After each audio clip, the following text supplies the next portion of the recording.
Welcome to Two Brothers Talking. I'm Israel. And I'm Eli. This week, joining us is our friend Gabriella Heinz, continuing our conversation on relationships. This week, choosing a partner. How do we do that, Gabby? Yes, I am super excited to be talking about this because this point of discussion was something that radically changed my life, changed the way that I engaged in relationships and the way that I pursued relationships. So the first thing that I want to talk about that a mentor of mine really made come to life in my own relationship goals was finding someone who's like-minded, right? If we are building a house and we're setting the foundation and we know that we need two different agents that bond together a specific way, we're going to buy it in a package deal. We're going to put those two things together so we have a firm foundation. It's the same in our relationships. So if we pick someone who doesn't bond with us because we don't share the same values, we don't have the same vision for life, we're not going to bond. We're not going to have a firm foundation. And it's really important that we set our relationships up to have durability and sustainability.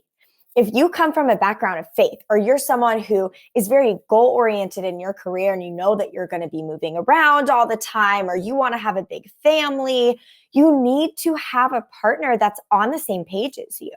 Because if they are an atheist and you're a Christian, or you want 7 kids and they don't want any kids, you guys are married, you know how big of a deal is that in your relationship that you're on the same page. Because if you're not, you're putting huge holes in your relationship that could let so much water come in and ruin your foundation. You have to be careful to find someone that aligns with you in what you believe and stand for. Yeah, I think that when choosing a life partner, it's important that you have some shared values. Obviously, your personalities are going to be different, opposites attract. But one of the things that was very clear in our courting was we need to discuss those big boulders that we're going to face. We might not face tomorrow, but eventually we're going to have kids. Eventually we're going to need to know how we are going to raise them. How are we going to do this, do that? So those conversations need to happen. And Yes. that needs to be more than, that needs to be a priority versus, well, she's beautiful, he's handsome. Beauty fades, right? Yeah. But you're Yeah. going to wake up one day with, you're both 60 years old, and what you're going to be left with was that foundation you're talking about, and which you both agreed upon. For example, if you, like you mentioned, the kids, that's a big thing, right? Yeah. Not only does it impact your responsibilities, because now you're a parent, but you're also your finances, your ability to just pick up and go kind of goes out the window, because you got to think about, if they're younger, how am I going to stop and change the baby? Where am I going to feed the kids? Where am I going to, if we're choosing a hotel, do we need a bigger room? Things like that. Those are important to think about beforehand versus just going with your emotions. Absolutely. No, I totally agree. Walking to the same beat is key for setting up healthy relationships and really seeing that durability and sustainability in your relationships. Yep. I think one of the things that kind of can set a good pace for a relationship in total is making sure you have the right partner. Yeah. Because I didn't get married as young as a lot of people I knew. They were like, oh, we're 19, we're already married. We're 21, we're already married. I didn't get married until 2012, however old I was then. I don't even remember how old I was. But I didn't get married until later than a lot of people I knew. And I was okay with that. Yeah. Because I made sure that I married once. I made sure I married the right person. And I was very careful. I didn't just marry anyone who came along and said, hey, you're good looking. And I think that if you want to make sure a marriage works, it's important to start off right. Yeah.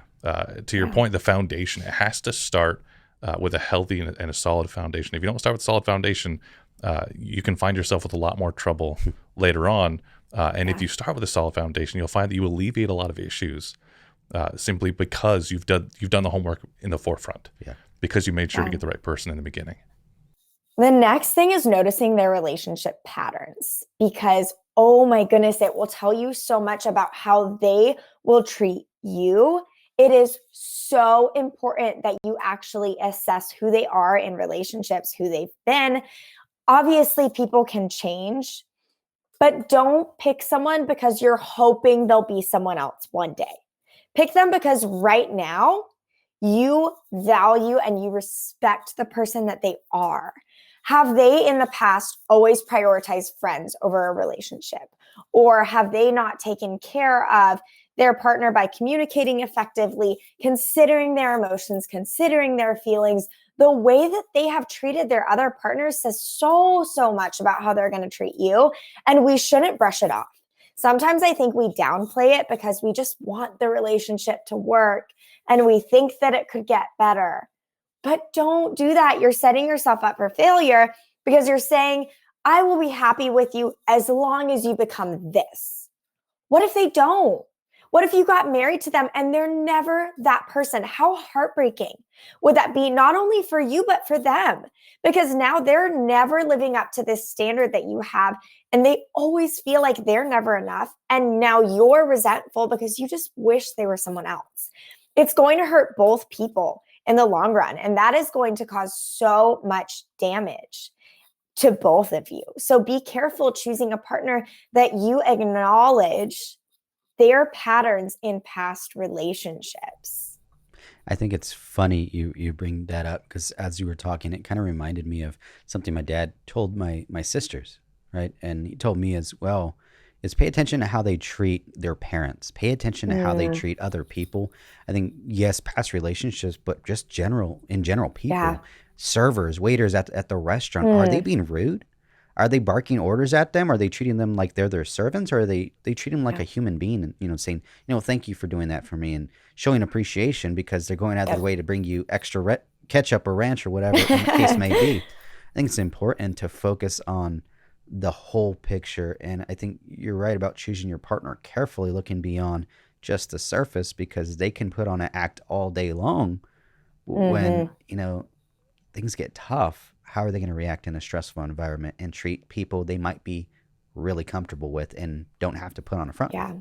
Yeah. Well, and again, you're married, so I'm sure that you can attest to this, but when you're in that space together all the time, Yeah. because you live together, you do life together, all of those things are going to come out and more, all of Absolutely. those good, bad, and ugly things about them, you're going to see all the time, uncut, unfiltered. Yep. So love the person that you're with Yep. when you're just dating them. Don't marry them because you're hoping they'll be someone else one day. That is going to be the most heartbreaking, gut-wrenching realization that you'll come to if they don't, that, this is just the person that I have and I just have to deal with it or walk away because that's what people do nowadays.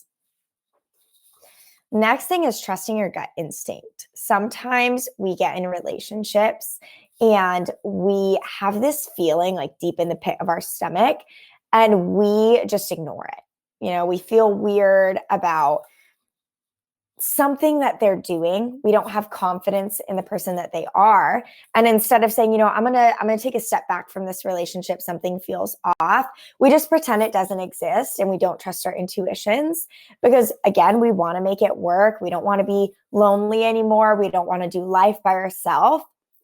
Don't rush into your relationships.